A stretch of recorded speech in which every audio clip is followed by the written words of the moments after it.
সবাই কেমন আছো? তো আমি ভালোই আছি, মনে হচ্ছে সবাই ভালো ভালো থাকলে আমারও ভালো লাগবে। তাই আজকে একটা দা হাউস কিচেন কর্নারে আমি চলে আসছি। একটা রেসিপি নিয়ে। রেসিপিটা হলো ইলশা মাছের ভাপা করব আবার। তো 4 পিস ইলশা মাছ নিয়ে নিয়েছি আর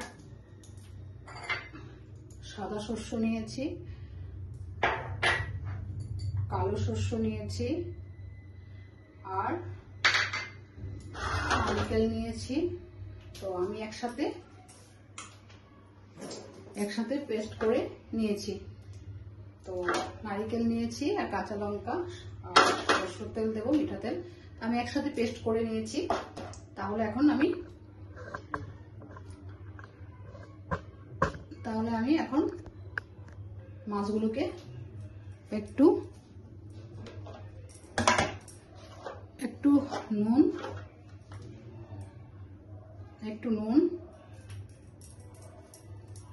নুন দিয়ে আর হলদি দিয়ে ম্যারিনেট করে নিচ্ছি।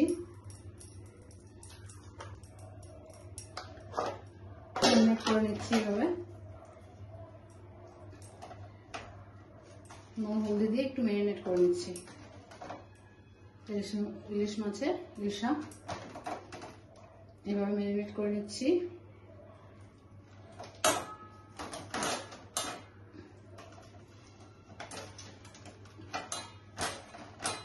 ম্যারিনেট করে নিলাম।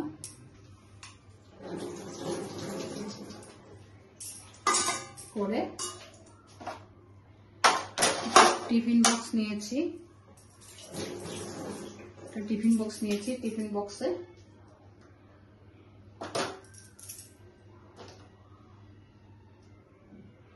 এভাবে বাটাগুলোকে ঢেলে দিলাম।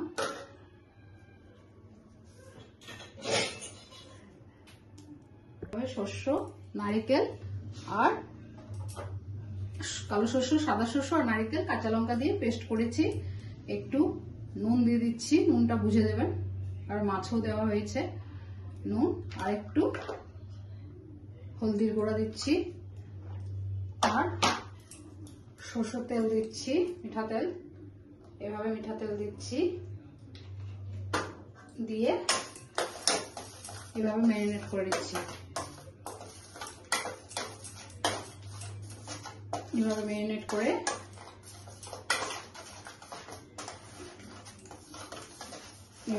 করে নিচ্ছি আমি একসাথে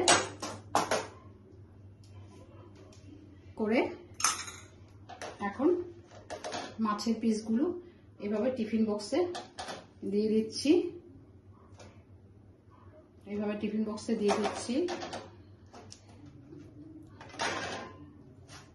এভাবে দিয়ে দিলাম। দিয়ে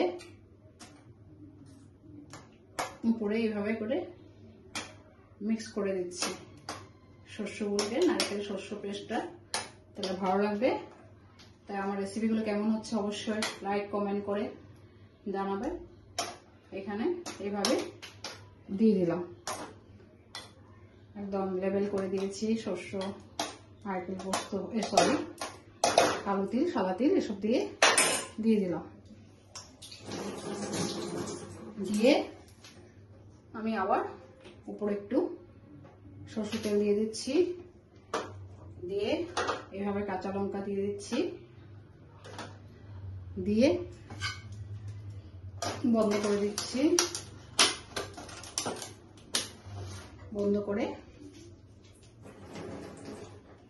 একটা কড়াই, এইভাবে কড়াইতে জল দিয়ে দিলাম।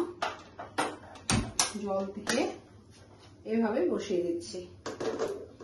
ঠিক আছে, তাহলে আমি 10-15 মিনিট পরে খুলবো এটাকে। দেখুন এটা এখনো বয়েল হচ্ছে, আর 10 মিনিট পরে আমি নামিয়ে ফেলবো। তাহলে দেখুন আমার ইলশা মাছের ভাপা হয়ে গেছে কমপ্লিট। আমি উঠিয়ে নিচ্ছি।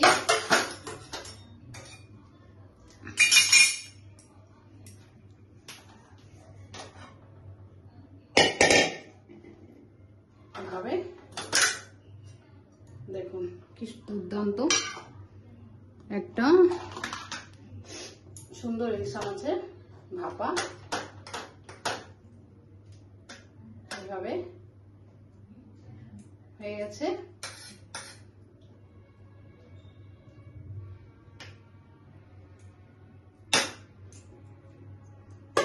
তাহলে আপনারা অবশ্য বাড়িতে করবেন, করে আমাকে লাইক কমেন্ট করে জানাবেন। তাহলে আপনারা ভালো থাকুন। আজকে আমার রেসিপিটা এখানেই শেষ করছি। থ্যাংক ইউ রেসিপি দেখার জন্য। বাই বাই, ভালো থাকুন।